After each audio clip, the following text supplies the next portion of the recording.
Did you go? Okay now? All right, I'll do something. It isn't really. But anyway, I'll do something. Like cheese? I was about 3 when the family noticed something was wrong. So I kept eating and eating on my birthday party. I was the only one left, sitting down eating. They told us when she was diagnosed at 4, she'd eat herself to death by the time she was 20. Katie Williams is now 31 and forever hungry. We're always eating, never stay for long. Katie was born with a rare genetic condition called Prader-Willi syndrome. If I get too big, then I could die. It compels her to eat constantly and never feel full. If Katie was given complete freedom, Yes. what would happen? She would eat herself to death. We knew there was something wrong with her the moment she was born. She was an emergency caesarean, and then she was whipped straight off to intensive care. So we knew right from the word go there was a major problem with Katie. And they told us in the first day or two that she'd be a vegetable. She's, just completely obsessed by food. From nursery age, every drawing, every painting, every piece of work, every story, all had food in it. They would all, whatever the teddy bears were doing, they'd have a picnic. I'll hold your leggy up for you. How capable is Kate of controlling her own weight? Not capable. No, it's not there. That bit that tells you no, that bit that stops you, is missing. It's just not there. I can't think of an analogy of what it's like. It's like asking you to stop breathing or stop going to sleep at night. It's just completely a natural instinct. The bit that governs it, the bit that would say no, isn't there. Prader-Willi is an unfortunate thing that happened.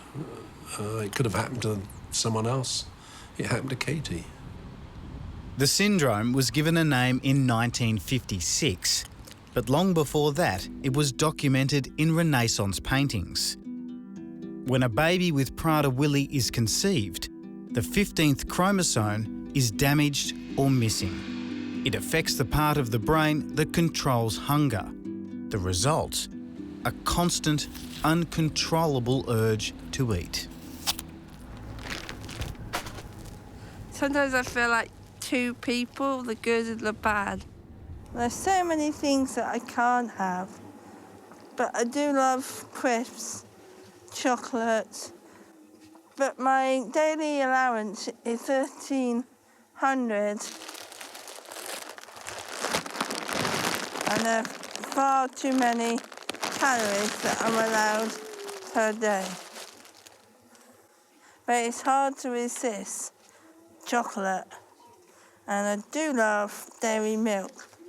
Should you be having But then no, I shouldn't be having it because it's high in calories. I can watch the struggle in her as she battles. Did you struggle at school? Yeah. Were you bullied? Yeah, quite a lot, yeah. I was treated like a dustbin. Like others with Prader-Willi, Katie has learning difficulties and is emotionally immature. Despite this, she's one of the few people with PWS to have a full-time job. She's a cleaner in a school for handicapped children.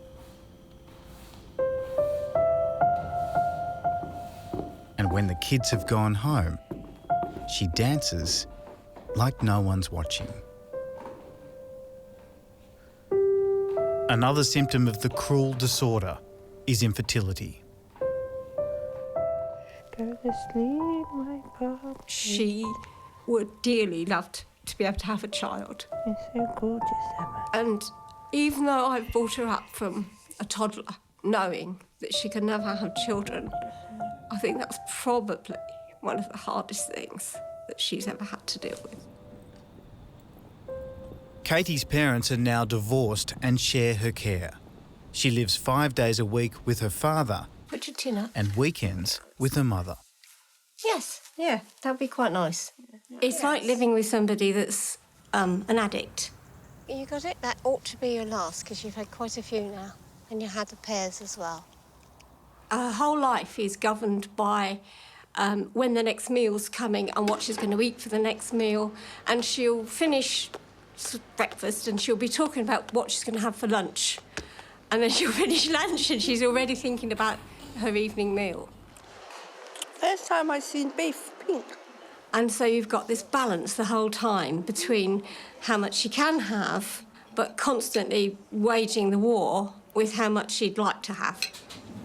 If you had money, would Then I you... would go out and spend it on things that I can't normally eat, like chocolate and biscuits and cakes. Katie's money is managed carefully by her father. Have you ever stolen money from your dad? Yes, quite a few, For food? yes. She was slim, Might get two actually because I like that flavour. Hello, coming too. but unfortunately we live in the real world and the real world is full of food. I do like ice cream. And she has to battle with that every day. And I can't imagine what it must be like to have that level of temptation to deal with. She is putting on weight slowly and surely, and it's beginning to affect her now. Everything that's been done physically to help her is not working.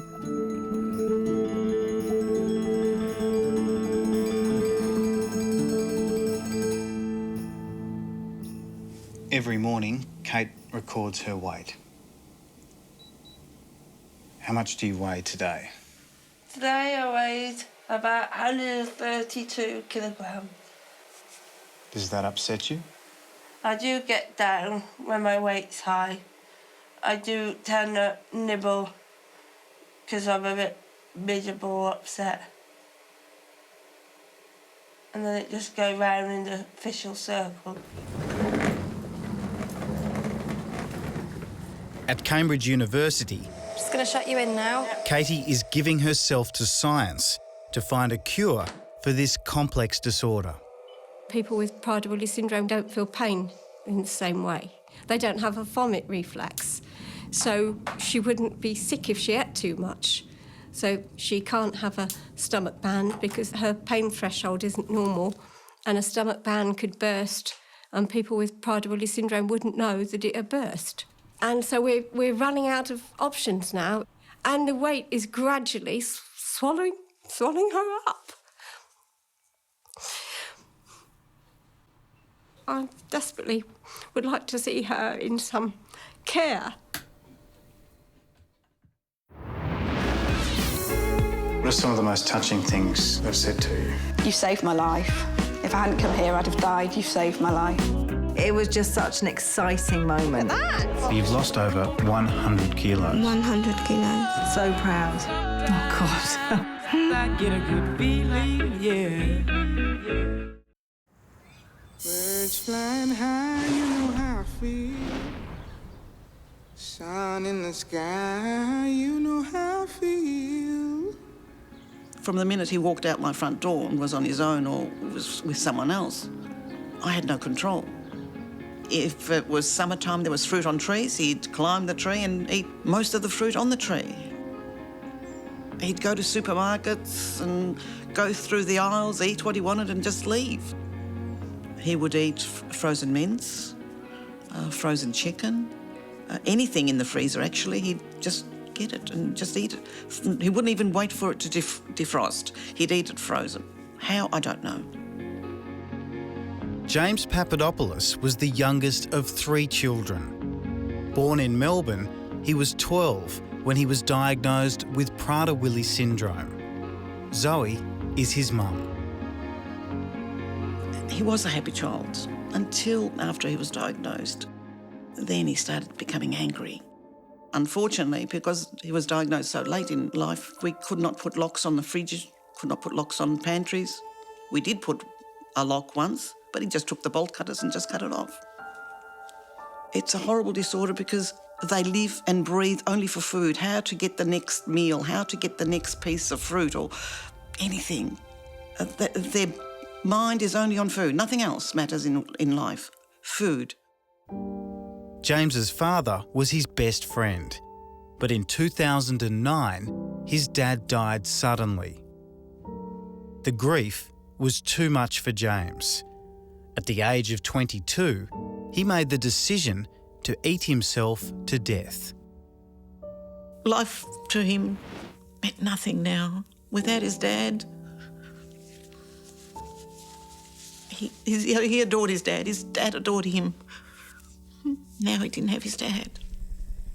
He wanted to be with his dad. He was on a mission, and it took him 2 years, 4 months and 12 days to accomplish that. He refused help. He didn't want any medical attention. He just told the ambulance people to go home, leave me alone. Prior to him passing, he had put on probably about, I know it's going to sound awful, 40 kilos in about 10 days. Did you try to stop him? No. That's what he wanted. I've stopped him all my life. I've been stopping him. It was time he got his way. That's what he wanted. And I'm not happy that's what he wanted, but he was happy. Answering system is on. Hi, this is James Papadopoulos. We're not here at the moment to take your call, so can you please... James died last October from a cardiac arrest. Have a great day. He was 25 years old and 160 kilos. In Australia, he was without help. In Britain, it's a different story. My parents said, we don't want you to die.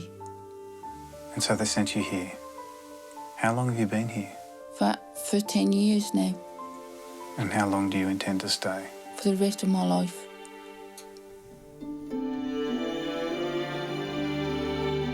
This extraordinary facility is one of 9 scattered across the UK. They're called Gretton Homes. Here, they've discovered a way to help.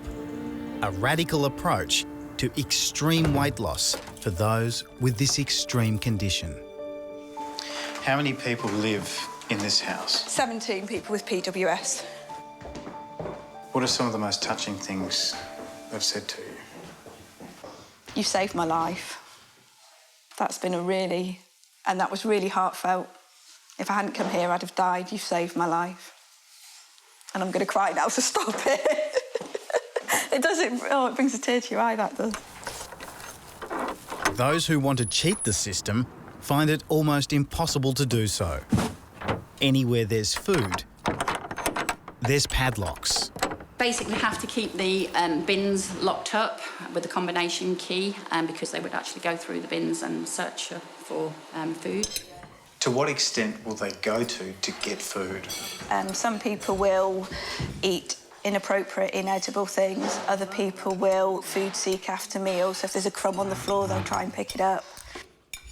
Do you see it as sad? Or... They just can't help it. That overwhelming desire to food seek is there, and there's nothing they can do to stop it. And yeah, it is quite sad. I love food. You love food? Yeah. What are your favourite foods? Spaghetti bolognese. Spaghetti bolognese. The staff use psychology to outsmart the disorder. They overload the plates with low-calorie foods like vegetables. It looks like a lot, but it's not. But not everyone is fooled. Some people will accept it to start with and then start to challenge the service. Other people will come and challenge it from day one. Yeah. So could you leave the kitchen for me? You come to it out. We can't have too many residents in here. Yeah. Rules is rules. You're going to come out. It's not rules. It is in here, sweetheart. Please don't ask staff for extra food while you're here, because you won't get it. To save her from herself, Katie Williams was brought to a Gretton home by her parents.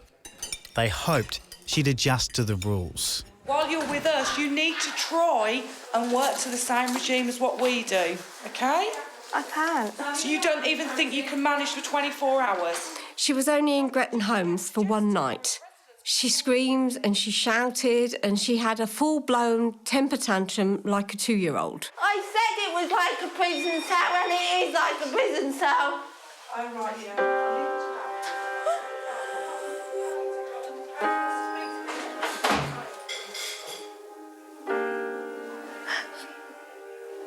It's similar to going through cold turkey with a heroin addict, I would imagine. So, yeah, it's very difficult. But it does work. This is Leticia Brown 10 years ago.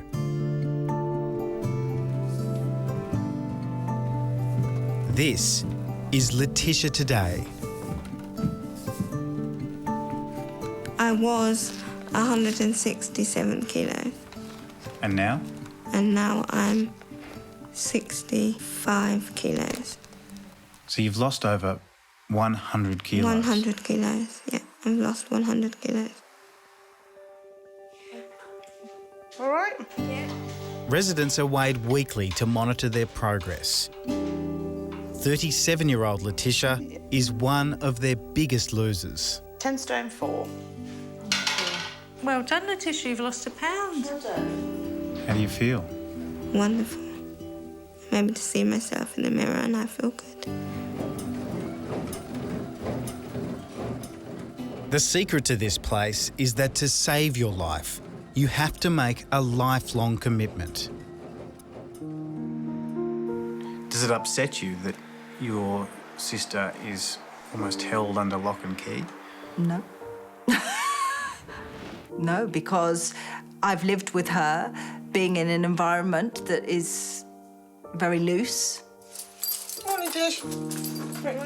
You know, freedom is almost more of a jailer. What is it for breakfast? Alpine porridge this morning. All right, I'll see you when you come down. Yeah. Leticia had no life. Leticia has a life. That's how I see it. Colette Brown is Leticia's older sister. Hi, sis. All right, I'm fine. How are you? Leticia sees her family once a month. I'm really looking forward to seeing my sister. I haven't seen her for a long while. Been going shopping and maybe the cinema. Do you think she'll be impressed with how much weight you've lost? Yeah, she'll probably say, wow, look at you, look fabulous. Do you remember the first words that you said to her when you saw her for the first time? Look at you, girlfriend. I think I was just, you know, it was just such an exciting moment to see this achievement. How much have you lost now? I'm 10'4" now. 10'4", that is fantastic. New dress? Yeah. Every reunion is a chance to show off. Very nice. It's nice going out clothes shopping now, because I can get into clothes she can't. Tisha, you're looking beautiful. So proud. Fantastic. If you could say something to her, Oh, God. what would you want to say?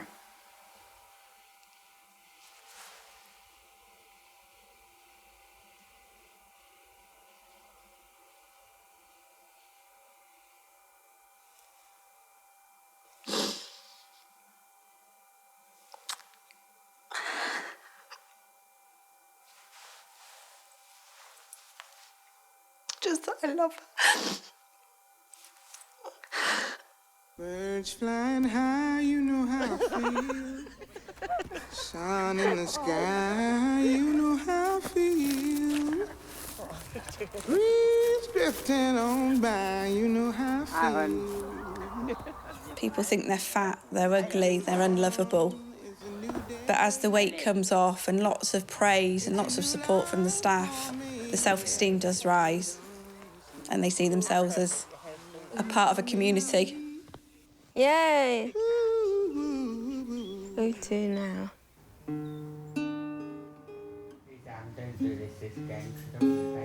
A room at Gretton is not cheap, around $3,000 a week, which is covered by the UK government.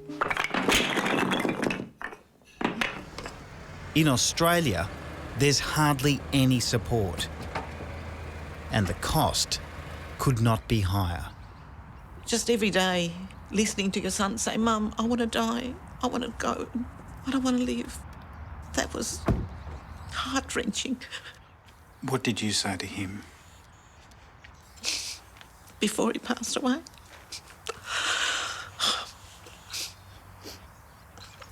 I asked for his forgiveness in bringing me to this world. I felt it was my fault. Sad to say. You know it's not your fault. I know it's not my fault, but I felt like it was.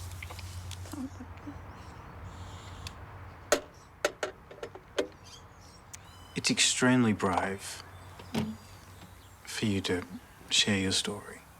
Yeah, but people need to know how hard it is and how much these children do need help, and they do need somewhere to go.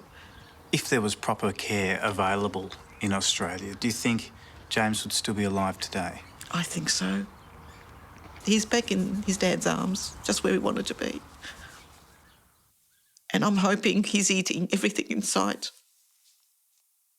And I know he will be eating everything in sight